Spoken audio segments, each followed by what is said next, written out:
Steamroller.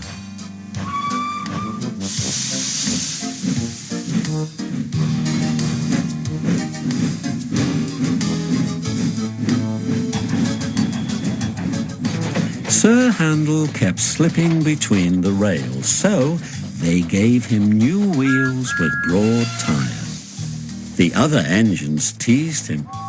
"Look at his steamroller wheels," they laughed. "You shut up," Sir Handel snorted. "You're jealous.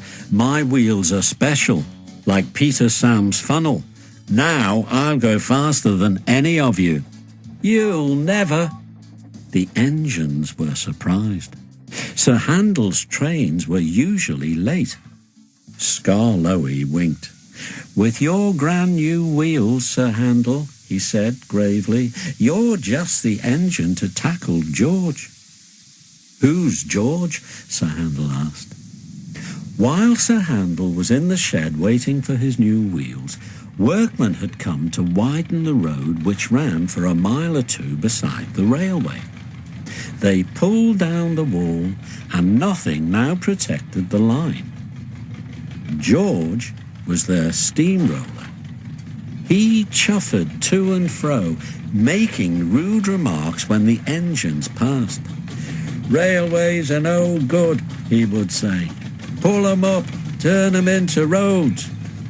Skarloey had often heard that talk before, and he warned the others to take no notice. But he hoped that when the two boastful engines met, he and the others would have some fun. "Don't worry any more," said Sir Handel importantly when they told him about George.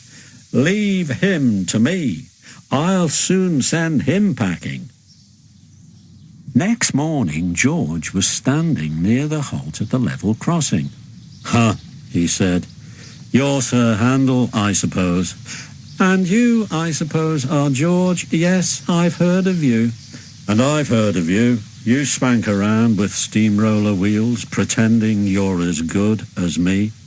"Actually," said Sir Handel sweetly, "I'm better.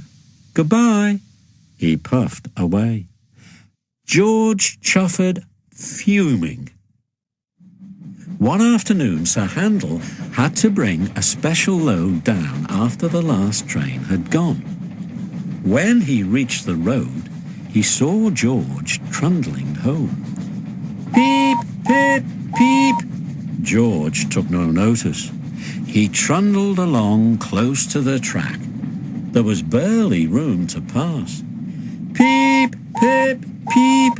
Sir Handel slowed and crept cautiously alongside. "Get out of my way, you great clumsy road hog," he hissed. "I don't move for imitation steamrollers," retorted George with spirit. They lumbered along side by side, exchanging insults. No one could ever explain what happened next. George's driver says he signalled for Sir Handel to stop. Sir Handel's driver says he signalled to George. There was a crash.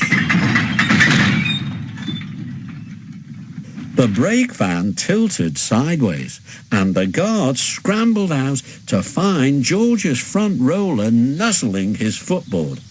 The two drivers were hotly arguing whose fault it was. A policeman strolled up in time to stop the argument turning into fisticuffs. And when Sir Handel's firemen came back with Rusty and Mr. Hugh, they all set to work clearing up the mess.